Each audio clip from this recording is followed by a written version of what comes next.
बिहार में 7th phase बहाली प्रक्रिया शुरू होने से पहले बिहार के अंदर एक एसटीईटी लिया जाएगा। जी हाँ, सेकेंडरी टीचर एबिलिटी टेस्ट, जो कहा जा रहा है कि आपके सामने इसी हफ्ते उसका नोटिफिकेशन जो है वो जारी किया जा सकता है। और इससे प्रॉब्लम विद्यार्थियों को सबसे ज़्यादा ये है कि शायद इससे 7th फेज बहाली प्रक्रिया है वो बाधित होगी, विशेष करके जो माध्यमिक और उच्च माध्यमिक शिक्षक बहाली प्रक्रिया होने वाली है, जिसका नोटिफिकेशन आपको दिसंबर 2nd वीक में देखने को मिलेगा। अब विद्यार्थियों का एक वर्ग, एक समूह कहता है कि सरकार अगर एसटीईटी लेती है बिहार के अंदर, तो सरकार अपने तय समय के अंदर उस एसटीईटी को कंप्लीट नहीं कर पाएगी।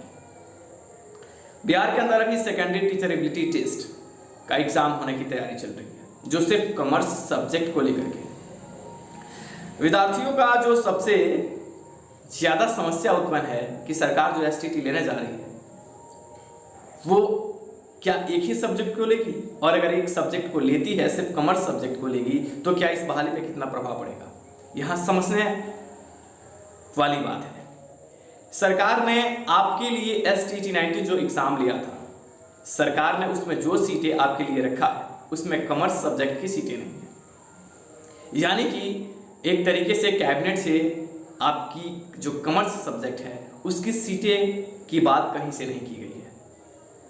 तो इसलिए 7th फेज बहाली प्रक्रिया में जो सीटें अभी वर्तमान में आपको दिखाई दे रही है, इन सीटों में कॉमर्स का सीट एक भी नहीं है। अगर जब इसमें कॉमर्स का सीट नहीं है तो कॉमर्स का एग्जाम एक फ्रेश विज्ञप्ति के अनुसार होगा और उसके लिए रिक्तियां मांगी जा रही है। उन रिक्तियों के अनुसार इन सीटों पे नोटिफिकेशन जारी किया जाएगा एसटीईटी के लिए। अब यहां समझने योग्य बातें हैं कि सरकार जो आपकी 7th फेज में माध्यमिक उच्च माध्यमिक बहाली प्रक्रिया कर रही है उसमें कॉमर्स के सीट ही नहीं है। यानी कि पहले तो सीट चंचन होगा, सीट वेरीफाई करने के बाद उस सीटों पे नोटिफिकेशन सरकार जारी करेगी, चाहे वो टीचर एबिलिटी टेस्ट ही क्यों ना ले। तो जब आपके 7th फेज माध्यमिक और उच्च माध्यमिक बहाली में सीटें ही नहीं है कॉमर्स सब्जेक्ट का, तो फिर इससे आपके बहाली पे बाधा नहीं उत्पन्न होने वाला है। ये कॉमर्स, जैसे आपके फिजिकल टीचर्स की जो बहाली प्रोसेस थी वो अलग थी, वैसे ही आपके कॉमर्स सब्जेक्ट का जो टीचर एबिलिटी की टेस्ट होगा, एसटीईटी होगा, वो आपके इस बहाली से बिल्कुल अलग है। तो जितने भी कैंडिडेट हैं 7th फेज में 9 से लेकर के 12th तक, अगर उनको ये दुविधा है कि एसटीईटी कॉमर्स सब्जेक्ट का होने की वजह से हमारे बहाली पे प्रभाव पड़ेगा, तो ऐसी बात नहीं है। हाँ, अगर कॉमर्स सब्जेक्ट के साथ सरकार 10+2 के लिए और सब्जेक्ट को भी इसमें सम्मिलित करती है, तो और सब्जेक्ट का जो सीट है वो कहीं ना कहीं आपके 7th फेज माध्यमिक उच्च माध्यमिक बहाली में ही सीटें हैं, तो सरकार कुछ महीनों के लिए डिले कर सकती है।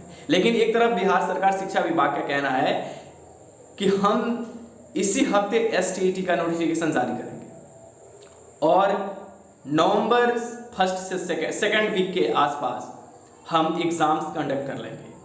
तो नवंबर में सरकार अगर एग्जाम कंडक्ट करती है तो बच्चों का तादाद ज़्यादा नहीं होगा, क्योंकि सब्जेक्ट नहीं है ज़्यादा, सिर्फ कॉमर्स की बात है, या 1-2 सब्जेक्ट और बढ़ सकता है।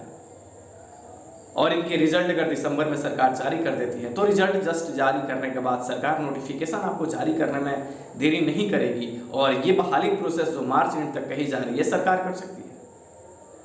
लेकिन सरकार ने जो कुछ भी अभी तक किया है, विद्यार्थियों को इन बातों पे भरोसा नहीं है, लेकिन विद्यार्थी को जरा भरोसा करना चाहिए। हाँ, जो आप अलर्ट रहते हैं इन सरकारी नीति जो होती है और बिहार सरकार शिक्षा विभाग जो कुछ भी करते आ रहा है, इस बात को आप समझते हैं तो आपको अलर्ट रहना है।